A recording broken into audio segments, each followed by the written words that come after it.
বর্তমানে অনেক শীত। আসলে এই শীতে মুরগি পালন খুবই কষ্টকর।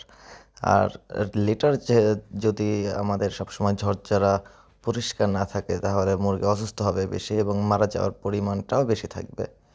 এজন্য লিটার খুব সহজে এভাবে একটা ছাঁকনি দিয়ে ছাঁকলে আমাদের লিটারটা ঝরঝরে থাকবে। উপর থেকে যে ময়লাটা থাকে, যে মুরগির যে পায়খানাটা থাকে, ওটা আসলে ওই ছাঁকনিতে ছাঁকলে ওই যে ছাঁকনিতে ছাঁকলে ময়লাটা উপরে থেকে যায় এবং পরিষ্কার তুষগুলো আস্তে করে নিচ থেকে পড়ে যায়।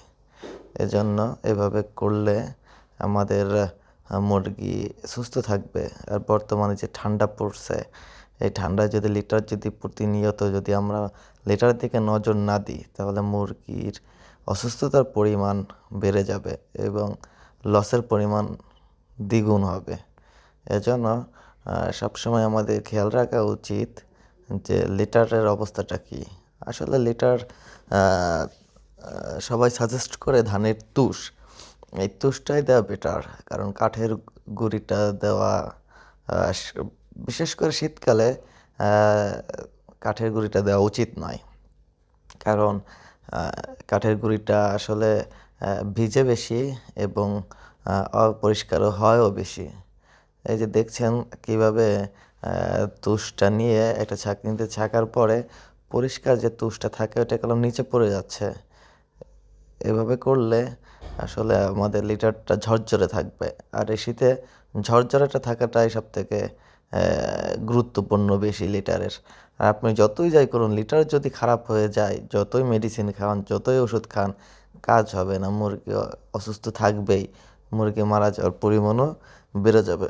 এজন্য সবসময় সতর্ক থাকা উচিত যে মুরগির লিটারের দিকে। আর এই শীতে প্রতিদিনই একটু কষ্ট হবে, হলেও কিছু করার নাই। প্রতিদিনই এভাবে তুষটা ছাঁকলে ঝরঝরে থাকবে এবং মুরগিগুলো সুস্থ থাকবে। আর যদি 2-3 দিন পরও করেন তাও কলম মুরগি অসুস্থ হওয়ার বেশি পরিমাণ বাড়বে। কারণ মুরগি পায়খানাটা বেশি করে, এজন্য ভিজে যায় বেশি। ভিজে জায়গায় মুরগি থাকলে অসুস্থ ঠান্ডাটা বেশি লাগবে। ঠান্ডা যদি একবার লেগে যায় মুরগির, যতই আপনি মেডিসিন খাওয়ান, মুরগি সুস্থ করতে পারবেন না। এজন্য সাজেস্ট করব যে একটু কষ্ট হলেও এভাবে আপনারা একটু ছেঁকে দিলে ঝরঝরে যে তুষটা থাকে এটা আসলে নিচে থাকবে এবং ময়লাটা উপরে চলে যাবে এবং গ্যাসটাও থাকবে না। মুরগির খামারে গ্যাস হলে মুরগি পানি জমে যায় এবং পানি জমে গেলে মুরগির আপনার মৃত্যু হারটাও বেড়ে যায়। মাশাআল্লাহ, মুরগির বয়স